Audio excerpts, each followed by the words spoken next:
1998, na movimentada cidade de São Paulo, um jovem casal, Pedro e Camila, encontrou um apartamento à venda que parecia ser perfeito para começar uma vida juntos.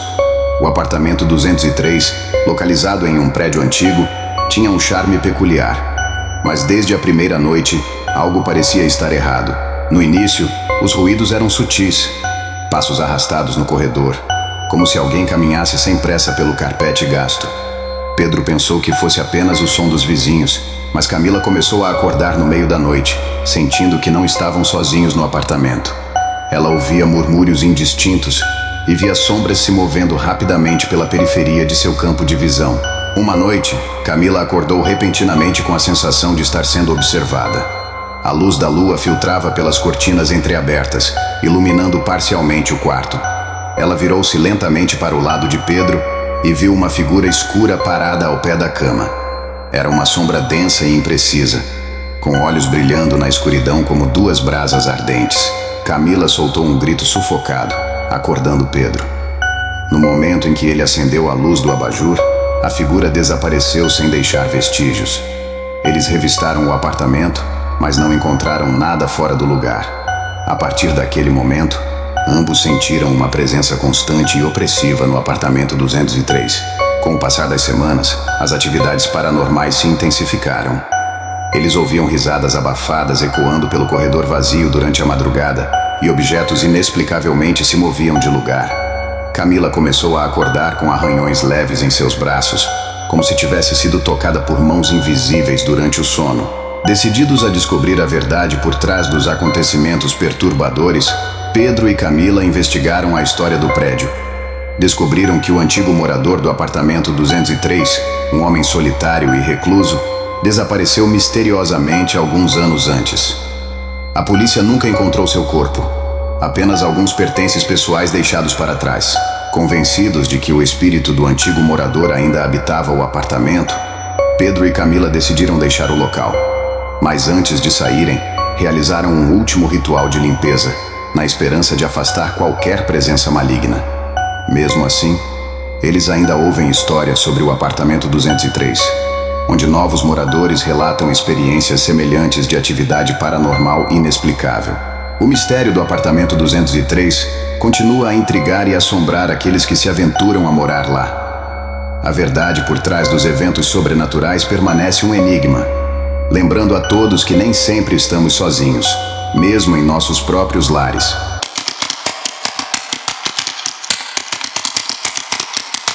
Em 1993, no coração da Inglaterra, um grupo de amigos decidiu desafiar as lendas locais e acampar na infame floresta de Witchwood. Tom, Alice, Mike e Sarah eram jovens aventureiros, fascinados por histórias de terror e mistério. As lendas de Witchwood falavam de aparições, espíritos inquietos e desaparecimentos inexplicáveis. Mas para eles, parecia apenas um conto de fadas assustador. A tarde em que chegaram à floresta foi serena. O sol filtrava-se suavemente através das copas das árvores, criando um ambiente quase mágico. Montaram acampamento perto de um antigo carvalho, uma árvore solitária que, segundo as lendas, marcava o centro das atividades sobrenaturais. À medida que a noite caía, uma sensação de inquietação começou a se instalar entre eles, mas ninguém quis admitir. Sentados ao redor da fogueira, contavam histórias de fantasmas para aumentar a adrenalina. As risadas eram frequentes, mas conforme a noite avançava, os sons da floresta tornaram-se mais pronunciados. O vento sussurrava através das folhas, e por vezes, parecia que vozes humanas se misturavam ao som. Tom, tentando manter o clima leve, comentou que eram apenas animais noturnos. De repente, Alice ouviu risadas infantis vindas da escuridão. "Vocês ouviram isso?" perguntou, os olhos arregalados. Os outros riram, achando que ela estava tentando pregar uma peça. Mas então, Mike também ouviu. Risadas suaves, mas claramente humanas. Pegaram suas lanternas e começaram a explorar ao redor do acampamento. Mas não encontraram nada. Quando voltaram, a fogueira estava quase apagada, e uma névoa espessa começava a se formar ao redor do acampamento. Decidiram ir para as barracas, mas ninguém conseguiu dormir profundamente. Durante a madrugada, Tom foi acordado por um barulho suave, como passos na grama. Ele olhou para fora da barraca e viu uma figura feminina de branco, vagando entre as árvores. Tom saiu da barraca para investigar, chamando os outros em sussurros. Todos viram a mulher de branco, flutuando graciosamente, sem tocar o chão. A figura parecia chamar por alguém, com uma expressão de tristeza profunda. Quando tentaram se aproximar, a figura desapareceu, deixando apenas a névoa e o silêncio. Na manhã seguinte, encontraram marcas estranhas ao redor do acampamento, como símbolos antigos desenhados na terra. Sarah, a mais sensível do grupo, começou a ter pesadelos recorrentes sobre a mulher de branco. As visões tornaram-se mais intensas, e ela descreveu sentir a presença da mulher ao seu lado, sussurrando palavras incompreensíveis. Convencidos de que algo estava seriamente errado, o grupo decidiu sair da floresta. No entanto, Sarah insistiu em voltar mais uma vez para enfrentar seus medos. Na noite em que voltou, sozinha, desapareceu sem deixar rastros. Os amigos, agora aterrorizados e arrependidos, procuraram ajuda, mas nunca encontraram Sarah. Acredita-se que a mulher de branco era o espírito de uma jovem que morreu tragicamente na floresta séculos atrás e que ainda busca companhia na sua solidão eterna. Os moradores locais evitam Witchwood, sabendo que a floresta guarda segredos sombrios e espíritos inquietos. Até hoje, as histórias de Witchwood continuam a assombrar aqueles que ousam ouvir. O desaparecimento de Sarah e as experiências de seus amigos são um lembrete arrepiante de que algumas lendas têm raízes profundas na verdade. Se você se aventurar em Witchwood, lembre-se, nem tudo que é esquecido está em paz, e nem todos os espíritos aceitam a solidão.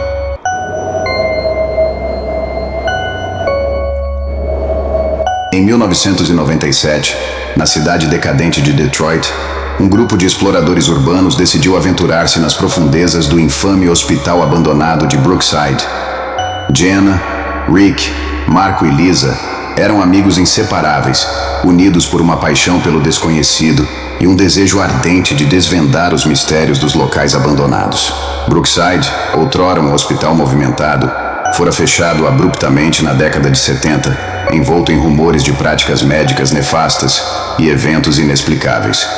O prédio, agora em ruínas, exalava uma sensação opressiva de desespero e abandono. À medida que o grupo se aproximava da entrada, o ar parecia ficar mais frio e uma neblina densa começava a se formar. Equipados com lanternas e câmeras, os amigos entraram no hospital. O saguão principal estava repleto de destroços. Cadeiras quebradas, papéis espalhados e equipamentos médicos enferrujados. A atmosfera era pesada e o silêncio era quebrado apenas pelo som de seus próprios passos ecoando pelos corredores vazios. À medida que avançavam, começaram a notar sinais de que não estavam sozinhos. Sussurros indistintos pareciam vir das paredes e sombras dançavam à beira de sua visão. No segundo andar, Rick, o mais cético do grupo, sentiu uma mão gelada tocar seu ombro. Ele girou rapidamente, mas não havia ninguém lá. A sensação de ser observado tornou-se quase insuportável. Decididos a explorar o porão, onde se acreditava que os eventos mais macabros haviam ocorrido, desceram as escadas escuras e rangentes. O ar lá embaixo era úmido e cheirava a mofo. As lanternas mal conseguiam penetrar a escuridão densa. Encontraram antigas salas de cirurgia, com mesas de operação cobertas de poeira e instrumentos médicos enferrujados espalhados pelo chão. Enquanto examinavam uma dessas salas, Lisa encontrou um diário velho e empoeirado. As páginas estavam cheias de notas de um médico que trabalhava no hospital. Ele descrevia experimentos bizarros e antiéticos realizados nos pacientes, muitos dos quais desapareceram sem deixar rastros. Jenna, lendo em voz alta, ficou cada vez mais perturbada com as descrições gráficas. De repente, ouviram um grito agudo vindo de um dos corredores adjacentes. Correram na direção do som e encontraram uma figura fantasmagórica de uma enfermeira, com o rosto desfigurado e olhos vazios, flutuando no ar. A figura os encarou por um momento eterno, antes de desaparecer em um véu de névoa. Marco, em pânico, gritou que eles precisavam sair dali imediatamente. Enquanto corriam em direção à saída, as luzes de suas lanternas piscavam e falhavam. O hospital parecia um labirinto, e os corredores pareciam mudar de lugar. Desesperados, começaram a ouvir gemidos e gritos vindos de todas as direções. As portas batiam sozinhas, e uma cacofonia de vozes fantasmagóricas preenchia o ar. Finalmente, conseguiram encontrar a saída e saíram correndo do prédio, ofegantes e em choque. Quando olharam para trás, viram a figura da enfermeira na janela do segundo andar, observando-os com um olhar vazio e acusador. Depois dessa noite, nenhum deles foi o mesmo. Rick, o cético, tornou-se recluso, atormentado por pesadelos constantes. Lisa, a mais afetada, passou a frequentar sessões de terapia intensiva. Jenna e Marco prometeram nunca mais se envolver em explorações urbanas. O hospital abandonado de Brookside permanece uma mancha negra na história de Detroit, um lugar onde as memórias de sofrimento e dor parecem se recusar a desaparecer. Aqueles que se aventuram lá dentro, muitas vezes não saem os mesmos. Se você ouvir as vozes, não responda. Se sentir um toque frio em seu ombro, não olhe para trás. O hospital guarda segredos terríveis e aqueles que perturbam os mortos podem nunca encontrar paz novamente.